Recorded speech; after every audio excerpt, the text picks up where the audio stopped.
लड़की बहुत अच्छी टेलर है, ये आपने ठीक तरह से पता तो किया है ना? अरे हाँ भाग्यवान, मैंने सब पता कर लिया है। अब तुम चलो, देर हो रही है। मेरी समझ में एक बात नहीं आती कि तुम मेरी शादी करने की बात करने जा रही हो माँ, या अपने दुकान के लिए नई टेलर देखने जा रही हो? अरे चुप कर, अभी तू बच्चा है, दुनियादारी के बारे में तुझे कुछ नहीं पता। अरे तू तो एक प्राइवेट कंपनी में काम करता है, और प्राइवेट कंपनी का क्या भरोसा। लेकिन माँ, अरे तेरे पिताजी से पूछ ले, इन्होंने अपनी जिंदगी में कितनी नौकरी पकड़ी है और छोड़ी है। अरे वो तो मैं थी जो सिलाई करके घर चलाती थी। अरे बेटा, बुरा वक्त कभी फोन करके नहीं आता। टेलर बहू लाऊंगी तो मेरे साथ दुकान में सिलाई करेगी, समझा? चल अब। दोपहर होने तक तीनों लड़की वालों के घर पहुंच जाते हैं। सभी बातें और चाय पानी होने के बाद, बहन जी, आपका बेटा रोहित एक अच्छी कंपनी में काम करता है और अच्छी तनख्वाह भी है। बस हमें और कुछ नहीं चाहिए। हमें आपका बेटा बहुत पसंद है। हमें भी आपकी बेटी मीना पसंद है जी। मुझे लगता है हमें बच्चों को भी आपस में बात करने का मौका देना चाहिए। हाँ हाँ, आपने बिल्कुल सही कहा भाई साहब। जाओ बच्चों, बाहर जाके बात कर लो। अरे आप रुकिए जी। अच्छा ये बताओ बेटी, तुमने सिलाई कहाँ से सीखी है? जी, दीनानाथ इंस्टीट्यूट से। अरे बहन जी, मेरी बेटी इस मोहल्ले में सबसे अच्छी ब्लाउज सिलती है और एक से बढ़कर एक डिजाइन भी बना लेती है। अच्छा, चल बेटी, जरा तेरे हाथ की कारीगरी देख लेते हैं। अरे माँ, ये सब करने की क्या जरूरत है? अरे तू चुप कर। लोग ऐसे ही बड़ी बड़ी बातें करते हैं कि हमारी लड़की को तो सब आता है, बाद में असलियत सामने आती है। इसलिए मैं कोई गलती नहीं करना चाहती, तू चुप करके बैठ। मीना शांति देवी को 2-3 प्रकार की बढ़िया बढ़िया डिजाइनदार ब्लाउज बनाकर दिखाती है। ये देखिए, ये है प्रिंसेस कट। अरे वाह बेटी, मान गए तुझे।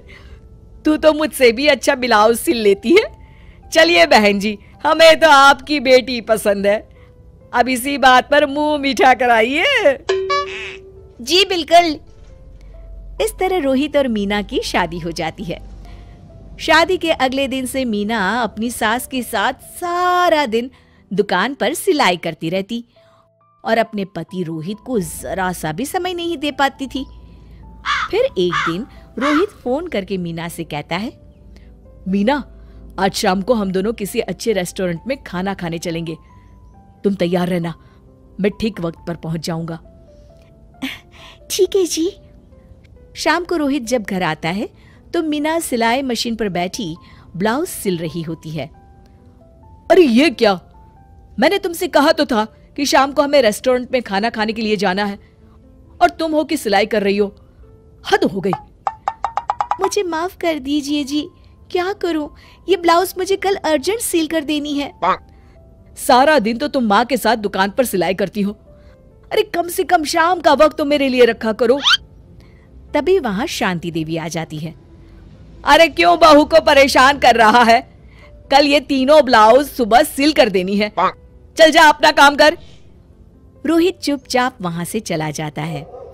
इस तरह अपनी सास के डर के मारे मीना चाहकर भी अपने पति के लिए वक्त नहीं बिता पाती थी।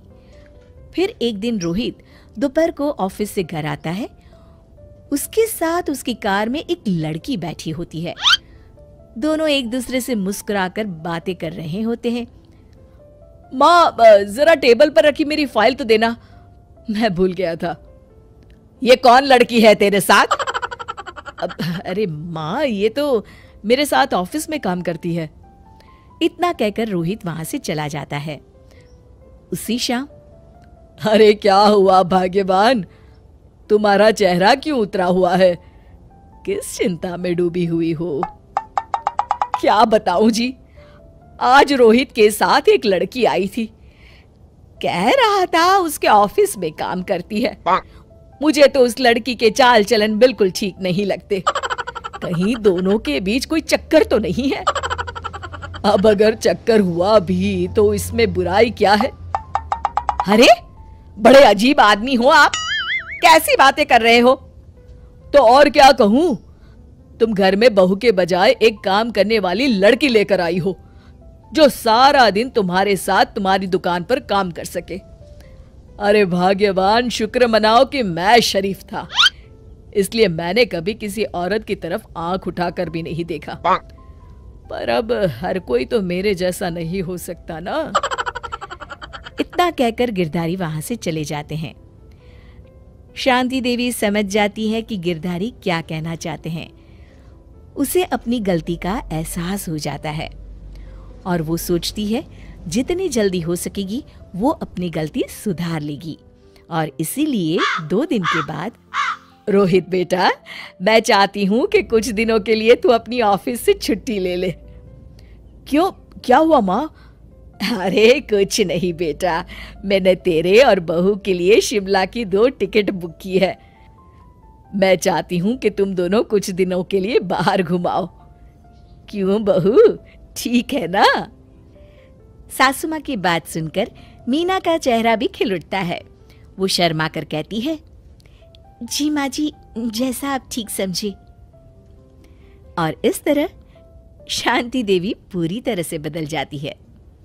शिक्षा, बहू को बहू नहीं बल्कि बेटी समझना चाहिए और ना कि काम करने वाली नौकरानी।